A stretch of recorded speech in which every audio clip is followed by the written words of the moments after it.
el capitalismo trabajo para otro que es el dueño del producto, y es el dueño de la idea, y es el dueño de mi cuerpo.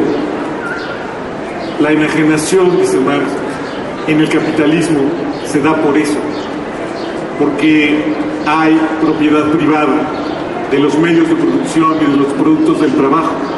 Yo no soy el dueño de lo que hago. Esta idea de Marx es importantísima y por eso sigue Marx como fantasma aquí. ¿Por qué la gente cuando lee a Marx se entusiasma? ¿Por qué los poderosos de la tierra saben que Marx está ahí latiendo? Que cuando la gente compra sus libros se sacude. Bueno, porque nos dice, por ejemplo, esas cosas. Esta enajenación de la que les hablo, dice Marx, es una enajenación triple. Ustedes me dirán si no la han vivido. Es una enajenación triple porque, fíjate, uno se enajena primero porque ya no es dueño del proyecto, de la idea de lo que va a hacer. Enajenación mental. La primera enajenación es esa, porque yo no decido qué coche voy a construir, qué tornillo voy a meter, qué parte voy a hacer. Incluso en las escuelas privadas, los profesores tampoco deciden qué clase van a dar, ni cómo le van a dar. Todavía en las universidades públicas, la resistencia de los trabajadores nos permite que haya libertad de cátedra y los profesores pueden decidir cómo dan sus temas, pero en las universidades privadas está establecido cada sesión, cuánto tienen que dar, cuántos minutos, de qué tema, con qué autores, y ya no tienen ni siquiera libertad para decidir cómo van a enseñar, qué tema van a enseñar. La primera enajenación entonces es esa. Perdemos control sobre la idea de lo que queremos hacer. La segunda enajenación es la enajenación de las cosas que se nos echan encima. Es lo que te decía, la salpicadera en la que el trabajador pone el tornillo esclaviza al trabajador. Es como si la salpicadera se riera del trabajador. Ja, ya llegaste otra vez, y te vuelve a someter. Los productos, las cosas se ponen como vivas y las cosas se nos echan encima. ¿Nunca te ha pasado eso?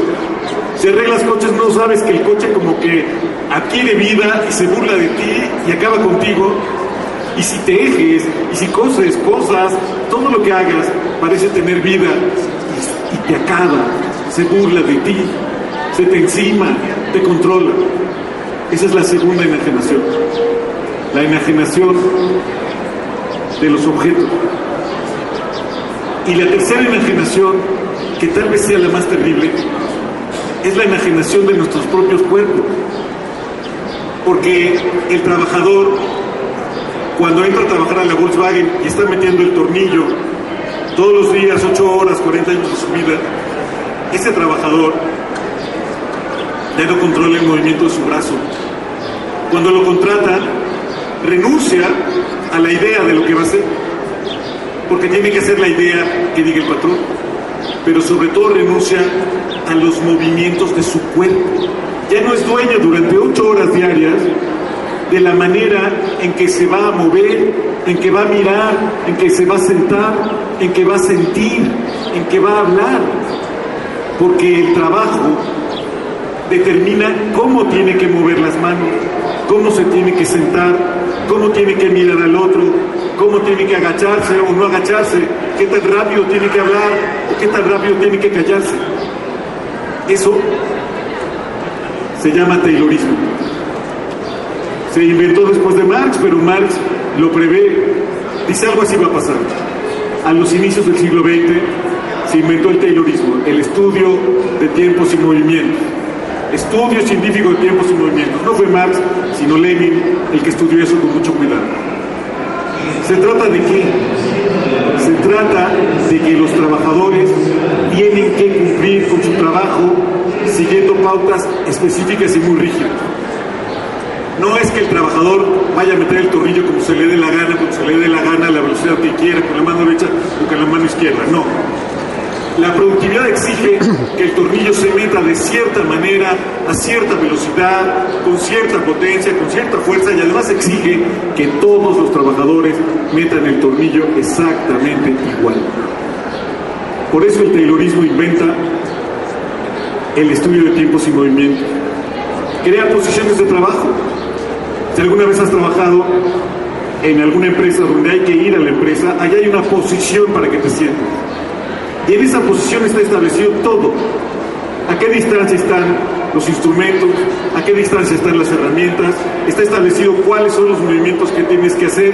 Y tú ya no eres dueño del movimiento de tu cuerpo.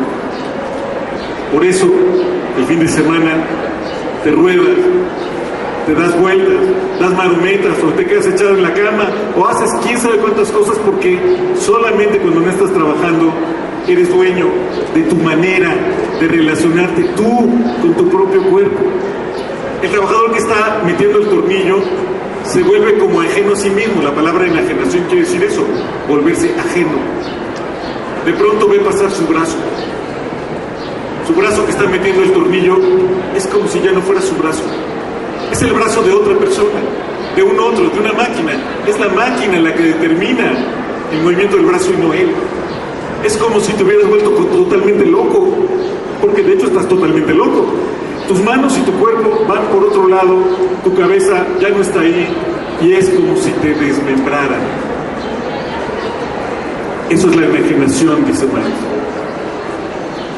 Pero es todavía peor, porque en la humanidad, antes del capitalismo, la gente cuando trabajaba no solo ponía en la naturaleza la idea que tenía en la cabeza, eso que nos hace humanos. No, la gente también hacía otra cosa que también nos hace humanos. Se relacionaba con los demás. Trabajar era la posibilidad de entablar vínculos con otros, de crear comunidad. Si había que matar un mamut, bueno, pues nos juntamos porque el mamut es muy grande. Y ahí, al trabajar, establecíamos relaciones que nos humanizaban también, que alimentaban nuestro cerebro, que nos enriquecían y que nos hacían estar los unos con los otros. Pero en el capitalismo también eso, también las relaciones con los demás se enajenan, se pierden. Porque el taylorismo no es solo el estudio de los tiempos y movimientos de cada uno de nosotros. El taylorismo tú lo puedes ver muy bien ahora en los bancos, porque hay unas maquinitas que organizan la fila. ¿Han ido a los bancos? Antes las cajeras o los cajeros cambiaban un cheque y se ponían a platicar, se tomaban su café y todo está muy bien. Ahora está establecido cuánto tiempo se tarda uno en cambiar un cheque. Y ya no es que te tardes y voltees a otro lado. No. Allí está la maquinita. Pase a la caja 5, pase a la caja 4. Y allí está la cajera. En joda, porque tiene una máquina que establece un ritmo y tiene que cumplir con ese ritmo. Entonces ella tampoco es dueña de su cuerpo. Y ya no puede platicar con el del mundo. En el trabajo está establecido no solo qué movimientos tienes que hacer con tu cuerpo, sino que está establecido también qué puedes hacer con el otro o qué no puedes hacer con el otro. Tú no te puedes parar a ir a saludar y darle un abrazo al compañero que está del otro lado del taller. Tú no puedes hacer una pausa para hacer un chiste, para construir una nueva idea del mundo, para hablar de las elecciones. No, viejo, tú tienes que estar ahí. Y si hablas con el de junto, es para pasarle los materiales, para darle la parte que le toca hacer ahora a él. En el trabajo está establecido cómo se relacionan unos con los otros, y su relación ya no es humana, es una relación de engranes. ¿Me explico? Lo que dice Marx en los manuscritos es: el hombre se vuelve un apéndice de la máquina. Son las máquinas las que establecen cómo te relacionas con todos los demás. Es la máquina la que demanda que muevas el brazo y que metas el tornillo. Por eso, la conclusión de Marx en los manuscritos económicos y filosóficos del 44 es que en el capitalismo va a ocurrir una contradicción entre el carácter humano del hombre y el carácter social del hombre. Es decir, se suponía que los hombres se volvían humanos cuando trabajaban, que trabajar enriquecía el alma y el espíritu. Pero cuando tú tienes que trabajar, metiendo un tornillo todos los días, 8 horas, 40 años de tu vida, o cuando tienes que dar clases durante 12 horas diarias, 40 años, entonces cuando tú vas a trabajar, no te sientes humano, te sientes cucaracha. Ese fue el tema de Kafka, en la metamorfosis. El protagonista de Kafka es un tipo que se llama Gregorio Samsa, es un burócrata, y un día en la mañana Gregorio Samsa se despierta y está convertido en una cucaracha. Porque Gregorio Samsa, el burócrata, se siente cucaracha. Bueno, así nuestro trabajador que va a la Volkswagen a meter su tornillo, se levanta y se siente cucaracha. No se siente humano, se siente insecto, se siente un desecho, se siente cualquier cosa menos humano. ¿Por qué? Porque es un apéndice de la máquina. Se siente muy mal. Siempre que tiene que ir a trabajar, para él ir a trabajar es una condena. Que no lo humaniza, lo deshumaniza. Lo vuelve un engrane, un resorte de la maquinaria. Para él es una tortura tener que ir a trabajar porque su carácter humano se le quita. Te digo que ni siquiera es dueño de su cuerpo, tiene que ver cómo pasan sus manos, y sus manos hacen cosas que él no decide. Solamente se siente humano cuando no trabaja, cuando no está en la relación productiva. Es cuando los hombres todavía pueden encontrar un espacio para sentirse más o menos humanos. Pero fíjate, esa es una contradicción terrible, porque dice Marx, los hombres ya no forman parte de la sociedad. Hay una contradicción entre sociedad y humanidad. Los hombres solamente son humanos cuando están fuera de la sociedad, no cuando están en la sociedad. Cuando están en la sociedad, cuando van a trabajar, son apéndices de las cosas. Son un chicle más tirado ahí. Solamente se sienten humanos cuando se van a su casa, cuando no están trabajando, cuando se separan de los demás. Pero imagínate, solamente te sientes humano cuando no estás con los demás. Hay una contradicción entre sociedad e individuo. Los hombres solamente son humanos cuando están fuera de la sociedad. Esa es la primera lección de Marx que yo les quería compartir ahora, porque me sigue pareciendo muy vigente. Y no solo a mí, me sigue pareciendo muy vigente a los directores de Hollywood.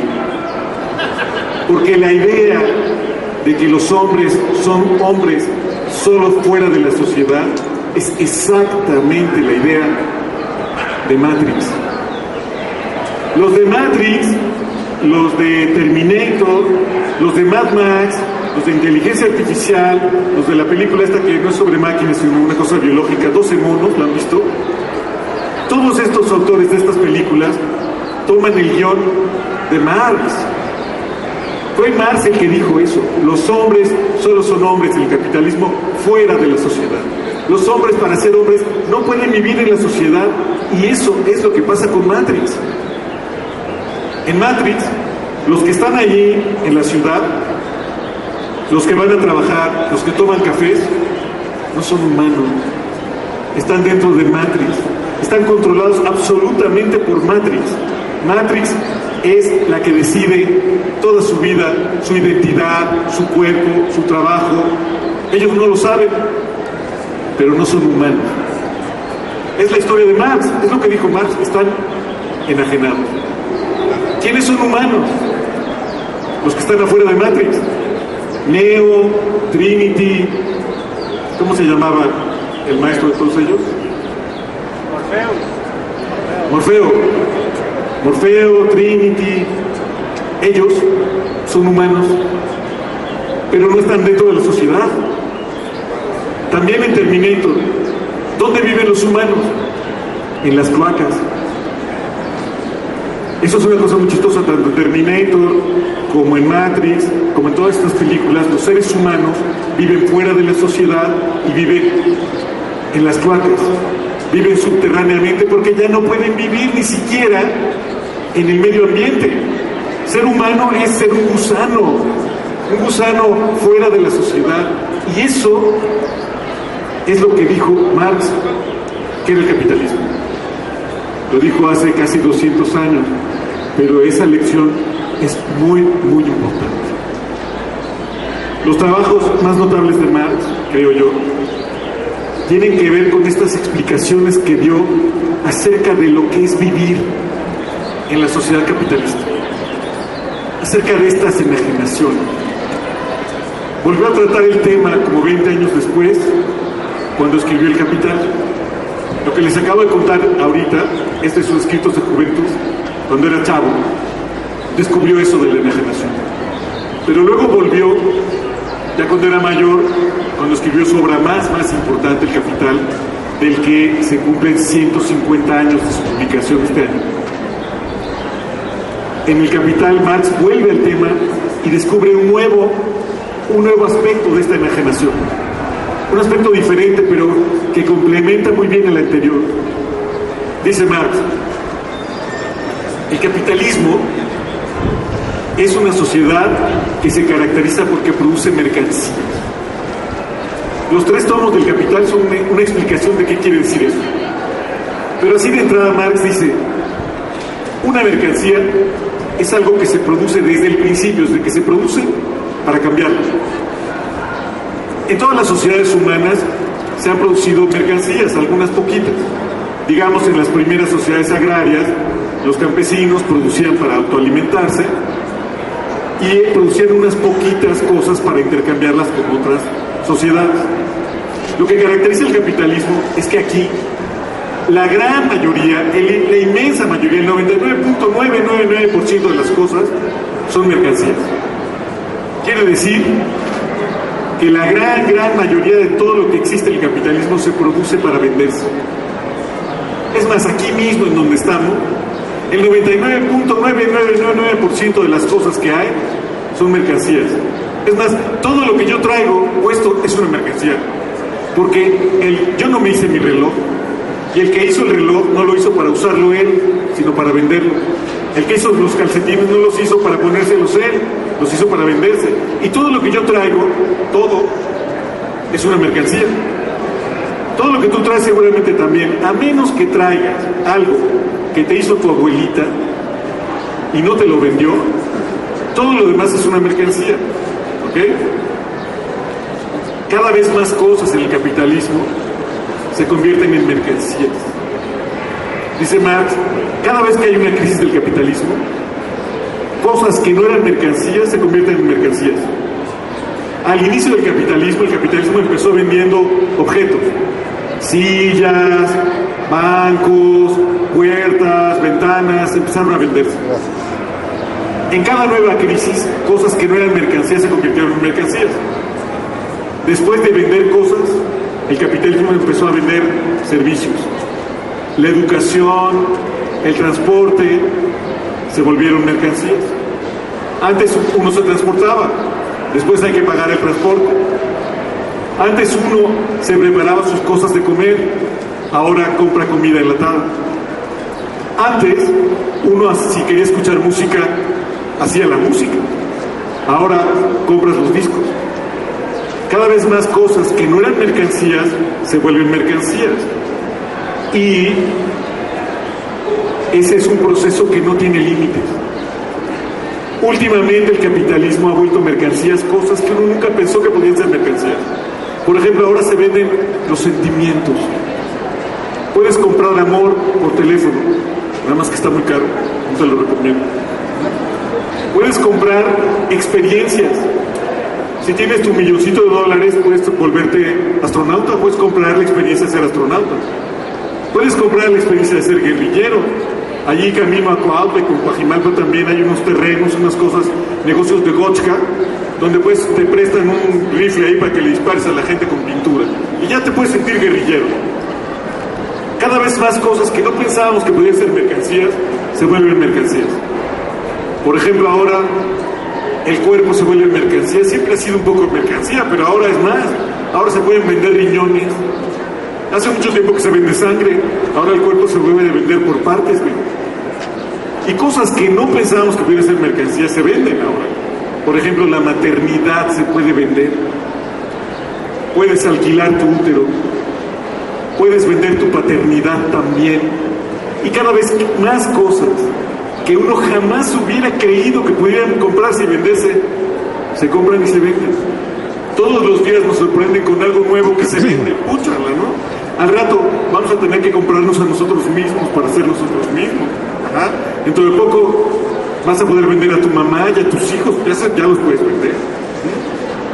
Es una sociedad en la que todo es mercancía, pero también ahí dice Marx, ahí hay una cosa muy rara, una enajenación muy rara, porque dice, todas las mercancías tienen dos aspectos. Dice el Capital, así empieza el Capital, dice, las mercancías tienen valor de uso y valor de cambio. Todas las mercancías, cuando las vemos como valor de uso, son cosas materiales que sirven para algo. ¿Ok? Digamos, esto que traigo aquí, esto son unos anteojos que sirven para ver y están hechos de plástico y tal. Pero también son una mercancía, sirven para obtener otras mercancías. El que los hizo con estos anteojos obtuvo otras cosas. ¿Okay? Las mercancías siempre son dobles, son valores de uso y valores de cambio.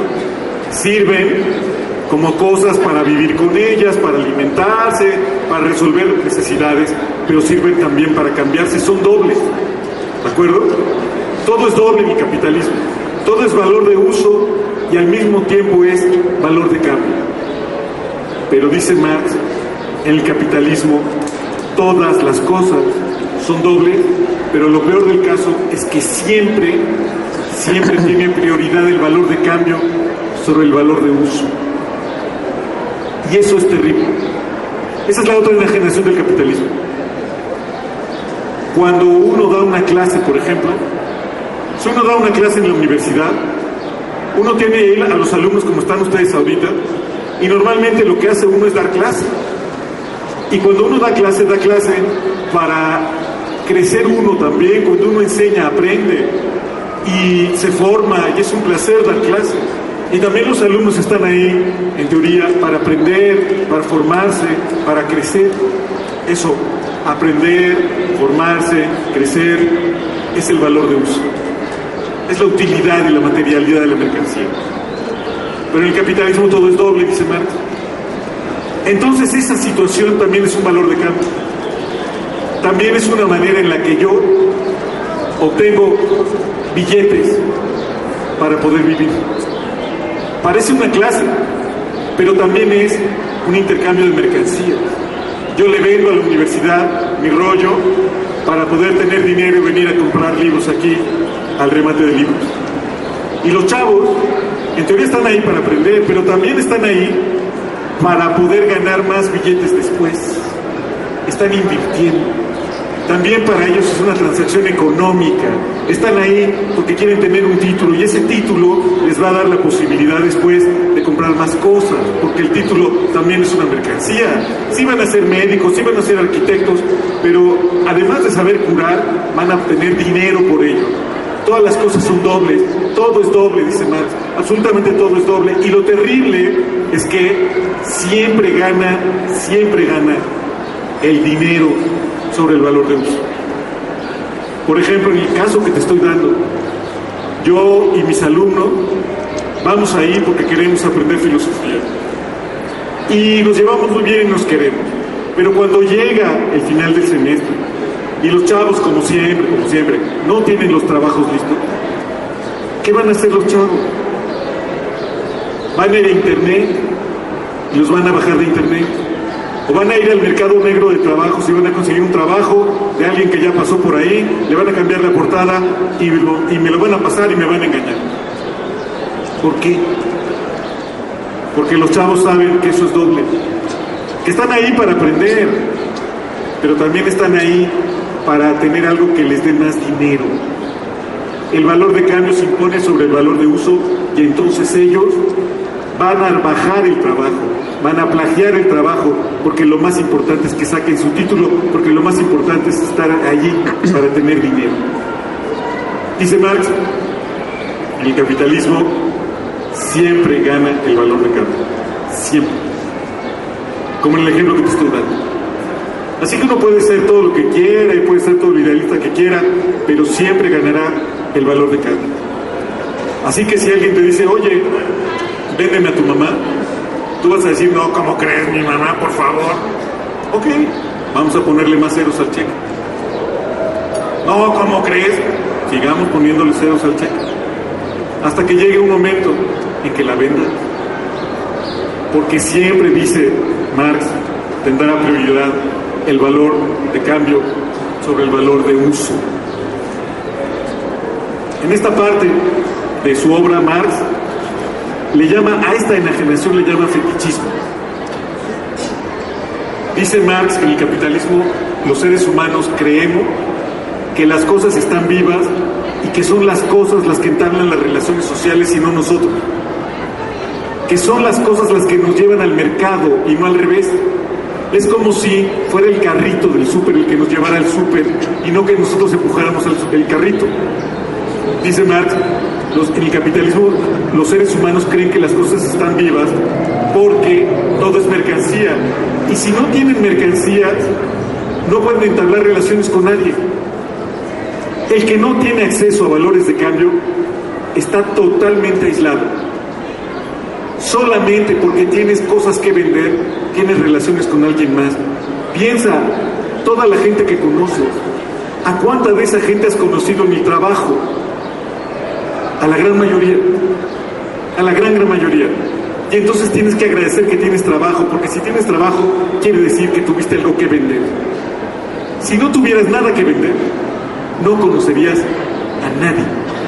Serías un T por 8, te veríamos aquí en la entrada de la escalera del gran remate de libros y te daríamos una moneda si es que nos queda después de comprar los libros.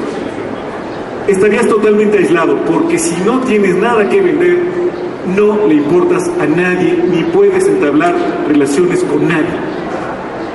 Son las mercancías las que entablan las relaciones sociales.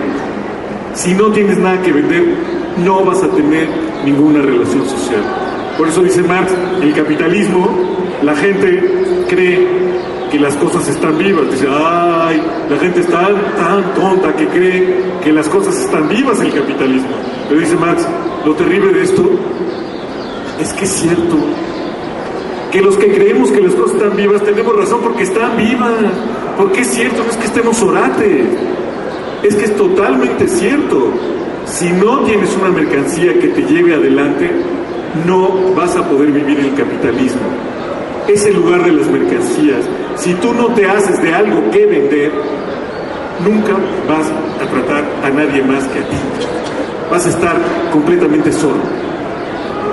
¿Qué pasa con los viejos en nuestras sociedades? Ya no tienen nada que vender. Tú dirás, bueno, a ver, maestro, sí, pero no exageres. Todavía tenemos relaciones sociales sin vender mercancías, por ejemplo, en nuestra familia. O sea, tus papás no te venden el desayuno, espero, ¿no? Ni te venden una caricia, ni te venden una sonrisa. Todavía hay eso. Yo te diría, sí, así es. Pero eso es porque todavía el capitalismo no acaba de funcionar bien.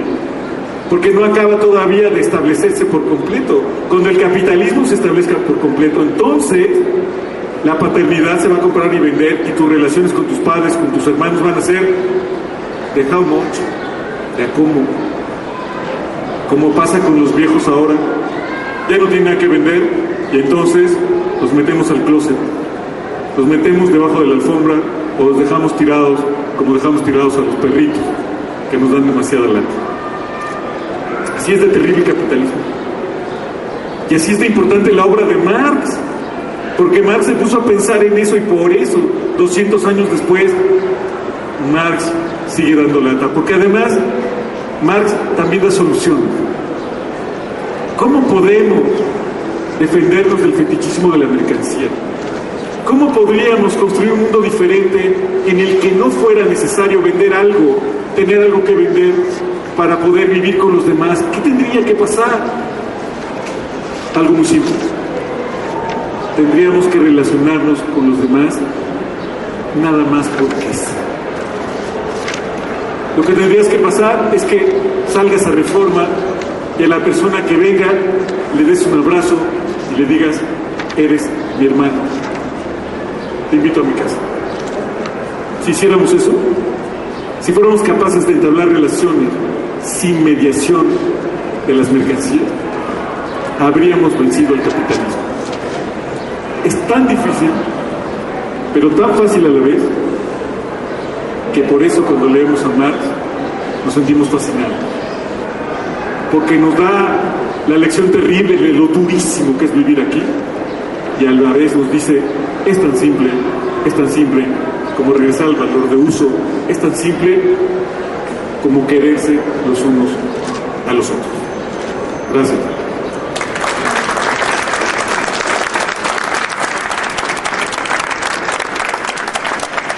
Muchas gracias, doctor Gerardo de la Fuente Lora. Un honor tenerlo aquí. Muchas gracias. Gracias a ustedes por haber participado, escuchando esta charla. Espero que pues ya no le tengan miedo a Marx. No come niños, nada, no pasa nada. Nos ayuda a reflexionar, a pensar en dónde estamos parados, qué estamos haciendo, a dónde vamos. Pero nada más. Muchas gracias. Gracias. Esperamos pues, que hayan disfrutado de la charla, de Gerardo de la Fuente Lora.